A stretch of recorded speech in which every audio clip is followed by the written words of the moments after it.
నమస్తే మేడం. నమస్తే. చెప్పండమ్మా. ఇగో ఇప్పటివరకి తను ప్రియాంక చెప్పుకొచ్చింది అసలు మీరు ఫోన్స్ అవాయిడ్ చేస్తున్నారంట. ఫోన్ లిఫ్ట్ చేయట్లేదంట. ఏంటి విషయం? మ్యామ్ ఈ అమ్మాయి నాకు డిగ్రీ నుంచి తెలుసు మేడం. డిగ్రీ నుంచా? ఇంటర్ డి నుంచే తెలుసని చెప్పిందా అమ్మాయి? అదే మ్యామ్. పరిచయం పరిచయం ఇంటరు. వయసు ఎంత? మీ వయసు ఎంత? ఆవిడ వయసు ఎంత? నా వయసు 25, తనది 24 సార్. 24. ఎన్ని ఇయర్స్ బట్టి మీ పరిచయం? డిగ్రీలు ఇవన్నీ వద్దు. డిగ్రీ 25 కన్నా అవ్వచ్చు, ఎప్పుడైనా అవ్వచ్చు. ఎన్ని ఇయర్స్ బట్టి మీ ఇద్దరు పరిచయం?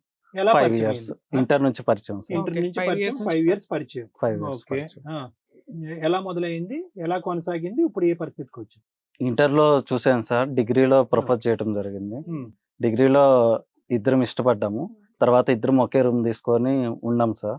కొన్నాళ్ళు లివింగ్ ఉన్నాము. తర్వాత ఒకసారి నాకైతే డౌట్ వచ్చింది తన మీద. తను వేరే వాళ్ళతో ఎక్కువ క్లోజ్‌గా ఉండటం, నా కాల్ లిఫ్ట్ చేయకపోవడం కొన్ని టైంలో. ఒకసారి వాళ్ళ రూమ్ దగ్గరికి వెళ్ళినప్పుడు కూడా తను డోర్ లాక్ అయి ఉండటం, ఫోన్ చేసినా లిఫ్ట్ చేయకపోవటం, ఇలా డౌట్ వచ్చింది. అందువల్లే తన మీద డౌట్‌తో నేనైతే కాల్ లిఫ్ట్ చేయట్లేదు.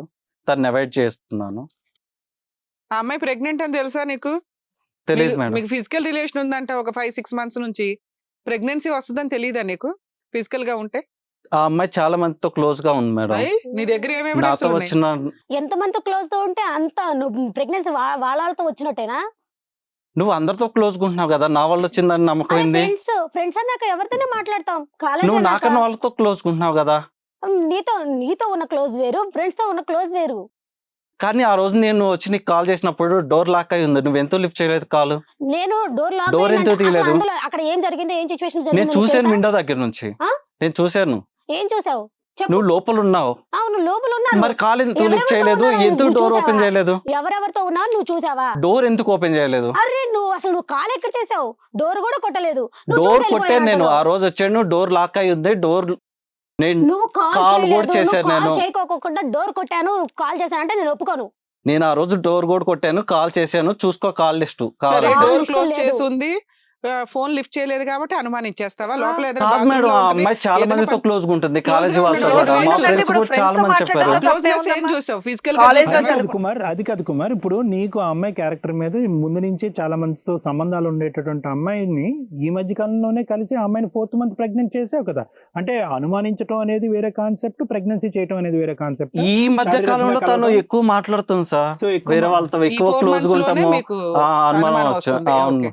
ఈ డోర్ లాక్ డోర్ లాక్ ఈ మధ్య కాలేజీలో కూడా తను వేరే వాళ్ళతో చాలా క్లోజ్ గా ఉంటుంది. మా ఫ్రెండ్స్ కూడా చెప్తున్నారు మేడం, తనతో ఎందుకుంటున్నావురా, తను మంచిది కాదు, తను వేరే వాళ్ళతో క్లోజ్ గా ఉంటుంది. వాళ్ళ కాదండి, ఫ్యామిలీ మీ love బ్యాక్గ్రౌండ్ కూడా అనేది మంచిది 5 years కదా. నుంచి, మనం- కొంతకాలం నుంచి నడుస్తుంది కదా. ఇంటర్ నుంచి డిగ్రీ వరకు లవ్ చేసుకున్న వాళ్ళం, వాళ్ళ మాటలు వింటావా నువ్వు? నా మాట అంటే వింటావా? correct. వాళ్ళు చెప్తున్నారు మేడం. యాక్చువల్లీ చూసావా? నేను ఆ వాళ్ళు డోర్ వీళ్ళు లాక్ చెప్పిన అయినప్పుడు మాటలు కాల్ చేశాను కదా మేడం. అప్పుడు కాల్ కూడా లిఫ్ట్ చేయలేదు మేడం. నీ కళ్ళతో ఆ అమ్మాయి ఎవరితోనో సంబంధం పెట్టుకున్నట్టుగా చూసావా? చాలా మందితో నా ముందే క్లోజ్ మాట్లాడింది Close సార్. అంటే చేయండి మాట్లాడడం మరి. నీ దృష్టిలో వేరమ్మా, close అంటే మాట్లాడడం ఏంటో చెప్పు, వేరు. నాకు అర్థం కాలే. వేరే వాళ్ళతో మూవీకి కూడా వెళ్ళింది మేడం చెప్పకుండా. అయితే నువ్వు friends తో వద్దని- movie కి కాలేజీలో అన్నాక ఫ్రెండ్స్ అన్నాక మరి చెప్పాలి కదా మేడం. అది నేను చూసేవారు నీకు చెప్పలేదు మేడం. వాళ్ళు నీకు చెప్పారు అనుమానం మేడం. వచ్చేలాగా. నేను చెప్పలేదని నువ్వు నా మీద నిందేశావు. అంటే వాళ్ళు వచ్చి చెప్పారు మేడం, తను చెప్పలేదు. వాళ్ళు వచ్చి చెప్పారు, వేరే వాళ్ళు చూసిన ఫ్రెండ్స్. ఈ అమ్మాయితో తప్ప నువ్వు వేరే అమ్మాయిలతో ఎవరితోని క్లోజ్ గా లేవా? అంటే క్లోజ్ నీకు- అంటే నీకు close నీ అంటే class వాళ్ళు ఉంటారు కదా. ఏ విషయమైనా తను చెప్పేవాడిని మేడం. తను ఏ విషయం నాకు చెప్పట్లేదు. ఓకే, తను ఏ విషయం నీకు షేర్ Share చేయట్లేదు. క్రియేట్ సరే, అయ్యేలాగా ఉంది. ఇప్పుడు వాళ్ళు యాక్చువల్లీ ఎవరో తను వచ్చి నీకు మూవీకి వెళ్ళిన చెప్తున్నారు. విషయం కూడా నాకు తెలియదు మేడం. ఇప్పుడున్న పరిస్థితిలో అది ఆ అమ్మాయిని సో అవాయిడ్ అబ్బాయిగా- చేయడానికి కారణం ఏంటి? ఇప్పుడున్న పరిస్థితిలో ఆ అమ్మాయి ప్రెగ్నెంట్ ఉంది. 3-4 ఎంతమంది నెల రోజులు బట్ట అవాయిడ్, నెల రోజులు బట్టి ఆ అమ్మాయిని అవాయిడ్ చేస్తూ తిరగటం వెనకట్ల అర్థం ఏంటంటే ఇంకా తప్పించుకోవటానికైనా ఇది నా మీనింగ్? కాదు సార్, యాక్చువల్లీ నేను వేరే చోట ఇంకెక్కడ కమిట్ అయ్యావా? కాదు సార్, యాక్చువల్లీ నేను జాబ్ సర్చ్ లో ఉన్నాను. నా ఫ్రెండ్స్ కూడా తను చూస్తున్నారు. తన గురించి రోజు ఏదో ఒకటి చెప్తున్నారు సార్. కాదమ్మా, నువ్వు కానీ- మాట్లాడేది ఏదో మాకు డౌట్ గా ఉంది. ఏదో ఒకటి యాక్చువల్లీ ఈ చెప్పడం అమ్మాయి ఏంటి? గురించి మీ ఇంట్లో తెలుసా? తెలియదు మేడం. తెలీదు. తెలియదు. 1 month నుంచి అవాయిడ్ చేయడానికి కారణం నీకు ఏదో డౌట్లు ఉన్నాయి, అవును. అందువల్ల అవాయిడ్ చేస్తున్నాను అంటున్నావు. ఆ ఇప్పుడు ఆ అమ్మాయి ప్రెగ్నెన్సీ 4th month. ఆ ప్రెగ్నెన్సీ కూడా నా వల్ల కాదని డౌట్ మేడం నాకు. సరే, సర్లే, దానికి సరే, నీ డౌట్ చేయవలసినటువంటి అది. ఆల్రెడీ scientific అన్ని doubt డౌట్ పడ్డావు కాబట్టి అది ఇది దానికి- కూడా ఒక డౌట్ దానికి అనుకుందాం. ఉండవలసిన ఇప్పుడు ఏం scientific- చేద్దాం? ఇప్పుడు అమ్మాయి ఓపెన్ గా అంటుంది నువ్వే తండ్రి అంటుంది, నువ్వేమనుకుంటున్నావు? కాదు మేడం, చాలా మంది తిరుగుతుంది. నాకైతే డౌట్ నేను మేడం ఎవరితో అసలు. వెళ్ళానో చూపించు. నేనైతే కాదు మేడం. నేను ఎవరితో వెళ్ళానో చూపించు. చాలా మంది ఉన్నారు నేను మేడం. నీతోనే వెళ్ళా. నేను నీతోనే మీరిద్దరే వెళ్ళా. కదమ్మా Proofs రూమ్ కూడా తీసుకొని ఉన్నాయి. ఉన్నారు. అవును మేడం, నీ కానీ దగ్గర- తను కుమార్ నీ దగ్గర ఒక ప్రూఫ్ లేకుండా ఒక ఆడపిల్లని Blame బహిరంగంగా చేయడం ఇలాగ కుదరదు. బ్లేమ్ చేయటము, ఆ అమ్మాయి పరువు తీయటం అనేటటువంటి హక్కు నీకు లేదు. నువ్వు ఏమీ చూడలేదు, ఏమీ వినలేదు. ఎవరో మీ ఫ్రెండ్స్ ఆ అమ్మాయి కరెక్ట్ కాదనేటప్పటికి 5 సంవత్సరాల ప్రేమ కాస్త అనుమానం కింద అయిపోయింది. ఆ అనుమానం కాస్త ఆ అమ్మాయి నుంచి లేదు సార్, తప్పులు ఇవంతా తిరిగించుకునేటటువంటి ఒక వదిలించుకోవడానికి ఏవో ప్రయత్నం రీజన్స్ జరుగుతుంది. తప్ప ఇవన్నీ కాదు మేడం, అదంతా యాక్చువల్లీ కాదబ్బా, నీకు ఎప్పటి నుండో చిన్నప్పటి నుండి ఫ్రెండ్ కాబట్టి ఇంటర్ నుంచి అంటే చాలా క్లోజ్ గా మూవ్ అవుతారు. 5 ఒక years. అమ్మాయి కానీ సరదాగా అన్ని కూడా డిస్కస్ చేస్తారు. ఇంకా మీ ఇద్దరిది లవ్ కాబట్టి చిన్న ఇష్యూ ఇలా మాట్లాడుతున్నావు అంటే ఏంటి విషయం అని చెప్పేసి నువ్వు తన్ని డైరెక్ట్ గా అడగొచ్చు కదా. డైరెక్ట్ అడగడానికి ఇబ్బంది ఏంటి? ఆ ప్రెగ్నెన్సీకి ఎదురుపడి- నా ఏ, సంబంధం లేదు pregnant మేడం. కూడా కాదు నేను మేడం. మాట్లాడేది. ప్రెగ్నెంట్ మూవీకి వెళ్ళింది చెప్పకుండా వెళ్ళింది అని చెప్పేసి తను డైరెక్ట్ గా అడిగావా? అడిగాను మేడం, అడిగితే అడిగితే తను ఇంట్లోనే ఉన్నాను, ఆ రోజు బయటకు వెళ్ళలేదు అని చెప్పింది మేడం. అలా చెప్పావా అమ్మ నువ్వు? నాకు ఫోనే చేయలేదు. అసలు ఈ విషయం అడిగాడా సినిమాకి నాకు చెప్పకుండా వెళ్ళావు అని? లేదు నాకు సినిమాకి అని చెప్పాలా, వేరే విషయం చెప్పాడు. కాబట్టి అదే ఏదైనా తను డౌట్ direct గా వస్తే కూడా మీ అడగట్లా. అమ్మాయి కాబట్టి room అడిగాను తీసుకో- మేడం, తను చెప్పట్లేదు. తను అన్ని ఇండైరెక్ట్ చెప్తుంది. మా ఫ్రెండ్స్ చెప్పేవారు, తను ఏ విషయం చెప్పట్లేదు నాకు. 1 year ఇప్పుడు వాళ్ళు మనము చూసిన విషయం చెప్తే గానీ తను ఏది ఓపెన్ అయి చెప్పట్లేదు. నువ్వేం నీకు కాదు. చెప్పుకోకుండా నేను ఇంకెవరికి నీకేదన్నా చెప్పుకుంటాను? ఒకటి కుమార్, నీకేదన్నా ఒక అనుమానం ఉంటే కనుక ఇక్కడ 1,00,000 అవకాశాలు ఉన్నాయి. ఆ అమ్మాయిని ఫేస్ టు ఫేస్ కూర్చోపెట్టి నీ డౌట్ క్లియర్ చేసుకోవడానికి. నువ్వు ఓన్లీ ఏంటంటే నువ్వు లెక్క పెట్టుకుంటున్నావు. తప్పు నెంబర్ 1, తప్పు నెంబర్ 2, తప్పు ఇలా లెక్కెట్టుకున్న తర్వాత ఎస్ ఇన్ని తప్పులు కూడినట్టు తర్వాత ఎవరిని నన్ను నిలదీసినా కూడా నేను వాళ్ళ మొహం మీద ఇలాంటి వేదిక మీద కానీ ఇంకెవరిని పెద్దవాళ్ళు నిలదీస్తే కనుక చెప్పొచ్చు అన్నట్టుగా నువ్వు కారణాలు ఎత్తుక్కునేటటువంటి ప్రయత్నమే చేస్తున్నావు. లేదంటే కనుక ఇక్కడ ఏమీ అంత ఆ అమ్మాయి ఏమంత హార్ష్గా అనిపించట్లేదు. నువ్వు అడిగేటటువంటి క్వశ్చన్కి ఆ అమ్మాయి సమాధానం చెప్పినటువంటి మనిషిగా కూడా అనిపించట్లేదు. ఇప్పుడు తప్పించుకుంటున్నాం. ఫైనల్గా మా అందరికి కావాల్సిన ఎజెండా ఏంటంటే ప్రెగ్నెన్సీ ఎవరిది అనేటటువంటిది సైంటిఫిక్గా తెలిసేటటువంటి దానికి 1,00,000 అవకాశాలు ఉన్నాయి. ఆ అమ్మాయిని ఎందుకు తప్పించుకుంటున్నాం అనేది ఒకసారి చెప్పు. ఆ అమ్మాయి సింపుల్ గా క్లియర్ గా చెప్పేస్తుంది. నేను మా చక్కగా లవ్ వాళ్ళు- చేస్తున్నాను, రూమ్ కూడా తీసుకున్నాం, మా ఇంట్లో వాళ్ళు చక్కగా పెంచారు, ఆ అబ్బాయి నేను పెళ్లి చేసుకుందాం అనుకుంటున్నానని సింపుల్ గా చెప్పేసింది. నీకేమైనా అనుమానాలు ఉంటే డైరెక్ట్ గా తన్ని క్వశ్చన్ చేయాల్సింది కదా, రైట్స్ ఉన్నాయిగా నీకు. అలా అలిగెళ్ళిపోవడం అంటే ఏంటి? మా ఉద్దేశంలో మాకు అనిపిస్తుంది ఏంటంటే కావాలని ఈ అమ్మాయిని అవాయిడ్ చేసేద్దాం, నాకు ఇంకోరెవరో తగులుకున్నారు, నేను వాళ్ళ దగ్గరికి వెళ్ళాలి అన్నట్టుగా చెప్తున్నావు నువ్వు నాకు సమాధానం ఇక్కడ. కాదు మేడం, యాక్చువల్లీ తను వేరే వాళ్ళతో తిరుగుతుంది అనేసి నాకు కొంతమంది చెప్తున్నారు మేడం. అరే, ఇవి మీరు మళ్ళీ వచ్చిన వేరే దగ్గర వాళ్ళు నుంచి చెప్పింది వింటావేంటి ఒక నువ్వు? నిమిషం, మీరు వచ్చిన దగ్గర నుంచి ఇదే టాపిక్ చెప్తున్నారు. ఇది నిజం కాదని తనకు తెలుసు, మీకు తెలుసు. మాకున్న సీనియారిటీ మాకు అర్థం అవుతుంది. మీరు ఫోన్ చేయగానే ప్రాపర్ గా రెస్పాండ్ అయ్యారు. మా ఆఫీస్ మా టీము మీరు వచ్చారు అంటే మీరు ఎక్స్ప్లెనేషన్ ఇచ్చుకోవడానికి రెడీ అవుతున్నారు, ఈ ప్రాబ్లమ్ ని షార్ట్ అవుట్ చేయడానికి. అప్పుడు మేము ఆ అమ్మాయి ఆల్రెడీ 4th month ప్రెగ్నెంట్ అయ్యా అంటే ఆ రోజు మీరు ఫోన్ లో మాట్లాడిన విధానం కొంచెం మామూలుగానే ఉంది, ఓకే అన్న. ఇక్కడికి వచ్చి మీరు ఎందుకు డినై చేస్తున్నారు పూర్తిగా? ఆ అనుమానం అనేది రియల్ గా మీరు ఎక్కడ డైరెక్ట్ గా చూడలే. మీ మనస్సాక్షికి తెలుసు, మీరు కూర్చునే విధానానికి మాకున్న సీనియారిటీకి మాకు అర్థం అవుతుంది ఆ ప్రెగ్నెన్సీ అనేది మీకే అని, మీ వల్లే జరిగిందని. ఇన్ కేసు ఒకవేళ మీకు ఆ డౌట్ ఉంటే మేము DNA టెస్ట్ చేయించి మీకు రిజల్ట్ ఇప్పిస్తాం. మీరు అమ్మాయిని పెళ్లి చేసుకోవడానికి ఓకేనా? చేసుకోండి మేడం. ఎందుకు చేసుకో? మరి DNA టెస్ట్ ఎందుకు ఇప్పుడే కదా చేయించాలి? దీన్ని బట్టి నీకు అర్థం అవుతుంది, నువ్వు అడ్మిట్ అవుతున్నావుగా, నీ పిల్లోడే అని. నువ్వు ఇప్పుడు దాకా చెప్తుందంతా సుత్తే, అన్ని అబద్ధాలే. అదే. ఎందుకంటే మీ బాడీ లాంగ్వేజ్ మాకు అర్థం అవుతుంది. మరి ఇప్పుడు నీ రిజల్ట్ ఏంటో చెప్పు. నువ్వు అసలు రియల్ గా ఈ పెళ్లి కాదనడానికి కారణం ఏంటి? DNA టెస్ట్ చేయించండి అని ఛాలెంజ్ అవ్వాలి ఎవరైనా. ఆ అబ్బాయి నేను కళ్ళల్లో చేయిస్తే నీకు అబద్ధాలు చెప్తున్నావని అర్థమైపోతుంది నువ్వు అక్కడ. అన్ని అమ్మాయికి అక్రమ సంబంధాలు ఉన్నాయని చెప్తున్నావు కదా, మేము DNA టెస్ట్ చేయిస్తామన్నావు, ఆ అమ్మాయి రెడీ అండి అంది. ఎప్పుడైతే మేము రిజల్ట్ తో నువ్వు పెళ్లి చేసుకుంటావా అనగానే నువ్వు డినై చేస్తున్నావు. ఆ అబ్- అంటే ఆ ప్రెగ్నెన్సీ నీ వల్ల వచ్చిందని నీ మనస్సాక్షికి తెలుసు. ఆ అబ్బాయి ఇప్పుడు ఆ అమ్మాయి అమ్మాయిని కేసు ఫేస్ ఫైల్ చేస్తే చేయలేకపోతున్నాడు. మీరు ఆటోమేటిక్ గా 7 years జైలుకి వెళ్తారు. మీరు పెళ్లి చేసుకోవడానికి మీకు ఎటువంటి అబ్జెక్షన్ లేదు నాకు తెలిసి. మీకు ఏదైనా అబ్జెక్షన్ ఉందా? ఇప్పుడు నువ్వు పెళ్లి చేసుకోకపోతే అమ్మాయి చేత కేసే ఇస్తాం. మేడం జాతకాలు యాక్చువల్లీ మా ఇద్దరికి కలవట్లేదు సరే. మేడం. ఇది రియల్. అంటే ఇన్ని సంవత్సరాల్లో నువ్వు ఇప్పుడు 1 month నుంచి నాతో చెప్పలేని క్వశ్చన్ ఇది మీది. చెప్పొచ్చు కదా మరి జాతకాలు ఆ అంటే మాట. కొత్త టాపిక్ అంటే ఇది అంటే ఏంటి? మా ఏమైంది? పేరెంట్స్ ఒప్పుకోవట్లేదు మేడం, అంటే ఈ అమ్మాయి జాతకాలు గురించి నువ్వు ఇంట్లో కలవట్లేదని. కూడా చెప్పావా? చెప్పాను మేడం. ఇద్దరు కాదు, ఏంటి ఇప్పుడు జాతకాలు కుమార్ అది కాదు, జాతకాలు నువ్వు కలవట్లేదని. చదువుకున్న మూర్ఖుడు అంటారు కదా. అలా కాదు మేడం, ఈ ప్రిపేర్ అయ్యావా అంటే ఏంటి? ఫస్ట్ ప్రెగ్నెన్సీ డినై చేద్దాం, ప్రెగ్నెన్సీని అడ్డదిడ్డంగా క్వశ్చన్ ఇస్తే కనుక జాతకాలు ఇద్దాం, జాతకాలు అడ్డదిడ్డంగా క్వశ్చన్ చేస్తే కనుక మా ఇంట్లోనో మీ ఇంట్లోనో ఎవరో చచ్చిపోయారని చెప్దాం. ఇలా ప్రిపేర్ అయ్యావా?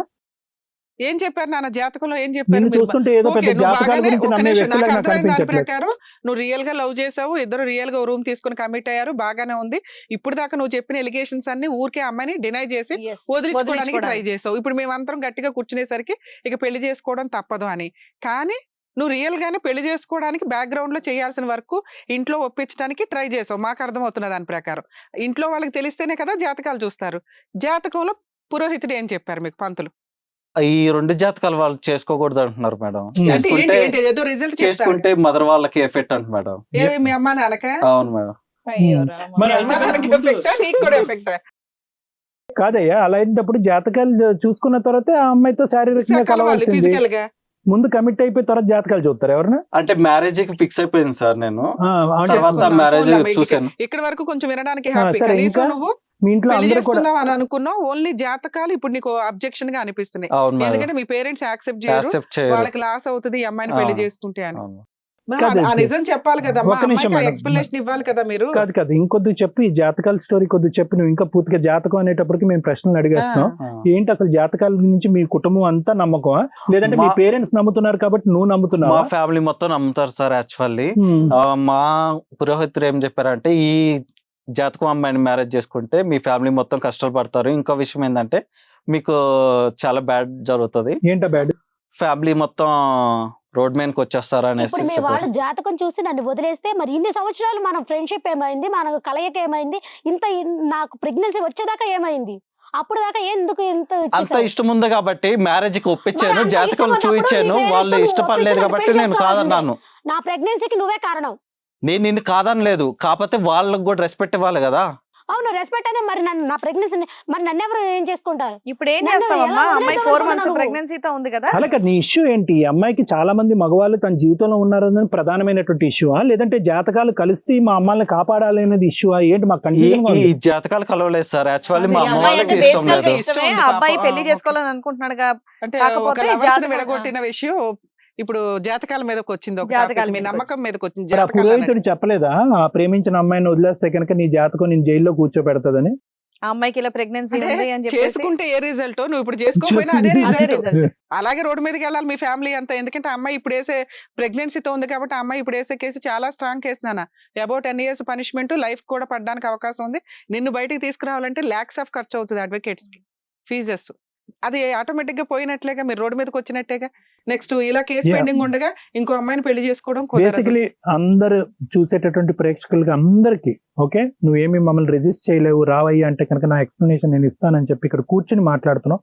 ఎటొచ్చి ఏంటంటే నువ్వు ఈ మ్యారేజ్ నుంచి తప్పించుకునేటటువంటి ప్రయత్నం, ఇంకో ఆలోచన, భయం. ఆ అమ్మాయి మీద అలిగేషన్ ఎందుకంటే వేశారు. జాతకాలు ఓకే, నమ్ముతున్నారు కాబట్టి ఫైనల్ గా maybe ఇప్పుడు భయం ఏంటంటే ఉండదు. ఇప్పుడు ట్రూ పిక్చర్ అనేది మనకు వచ్చింది. వాస్తవానికి నువ్వు ఏంటంటే మంచోడివే, అమ్మాయి మంచిదే, నీకు ఆ అమ్మాయి అంటే ప్రేమ ఉందా? Tell that clearly. ఉంది సార్, మనస్ఫూర్తిగా ఉంది ఆ సార్, అమ్మాయితో జర్నీ చేయాలన్నటువంటి ఆలోచన ఉంది. ఉంది. సో నువ్వు చెడ్డవాడివి అయితే కాదు, అవును. అంతే కదా? మరి మీ పేరెంట్స్ కి నువ్వు కన్విన్స్ చేసుకోవచ్చు కదా. చెప్పాను సార్ నీ ప్రేమ వాళ్ళకి. గొప్పదా జాతకం గొప్పదా? ఏ కాలంలో నువ్వు ఉన్నావు? వాళ్ళకి ఈ జాతకాల మీద నమ్మకం ఉంది. వాళ్ళకు ఉండొచ్చు, నీకేమైంది? నాన్న, ఇప్పుడు నీకేమైంది? ఏ మతాన్ని మీరు ఏ నమ్మే- జాతకాలని మేము ఇక్కడ ఏం మీరు- అనట్లేదు. మీరు నమ్మేటటువంటి మీ పేరెంట్స్ కి నువ్వు కన్విన్స్ చేసుకునేటటువంటి 1,00,000 దారులు ఉన్నాయి. ఏంటి నీ ప్రేమ నిజమైతే కనుక, నీ ప్రేమ గురించి నువ్వు పోరాడాలి అనేటటువంటి శక్తి సామర్థ్యాలు నీకు ఉంటే కనుక కన్విన్స్ చేయి నీ పేరెంట్స్ ని. చెప్పారు మేడం, చెప్తే అప్పటికి వాళ్ళు బ్లాక్ మెయిల్ చేస్తున్నారు. లేదు, వాళ్ళ- నువ్వేంటంటే వాళ్ళ కర్ర నమ్మకాన్ని ఎరగకూడదు, మనం పాము డినై చావకూడదు అనే చేయలేం కదా విధంగా మేడం, ఉన్నావు మీరు నువ్వు. ఇంకా proceed కర్ర అవ్వాలి. ఎరగకూడదు, పాము చావకూడదు అనేటటువంటి విధంగా ఉన్నావు. అక్కడ పేరెంట్స్ ని ఈక్విలేటరల్ గా కన్విన్స్ చేయాలి, ఇక్కడ ఈ ప్రేమించినటువంటి అమ్మాయిని కూడా పెళ్లి చేసుకోవాలి. కానీ ఈ రోజు నీ పేరెంట్స్ నువ్వు పెళ్లి చేసుకుంటే చచ్చిపోతారు లేదో మనకు తెలియదు, కానీ ప్రెగ్నెన్సీగా ఉన్నటువంటి ఆ అమ్మాయిని అన్యాయం చేస్తే కనుక ఇద్దరు చచ్చిపోతారు అక్కడ. అది ఫస్ట్ నువ్వు 2 గుర్తుపెట్టుకో. ప్రాణాలు ఉన్నాయి. ఆ అమ్మాయి నేను సూసైడ్ చేసుకుంటాను, ఇతను లేకపోతే నేను చనిపోతాను అనేటటువంటి ఉద్దేశంతో ఉంది ఆ అమ్మాయి బాలింతరాలు. సో కళ్యాణ్ చక్రవర్తి హిట్ టీవీ యాప్ ని డౌన్లోడ్ చేసుకోండి. ఇందులో short news, live news, entertainment movies అన్ని అవైలబుల్ గా ఉన్నాయి. హిట్ టీవీ యాప్ ని ఫ్రీగా డౌన్లోడ్ చేసుకోండి.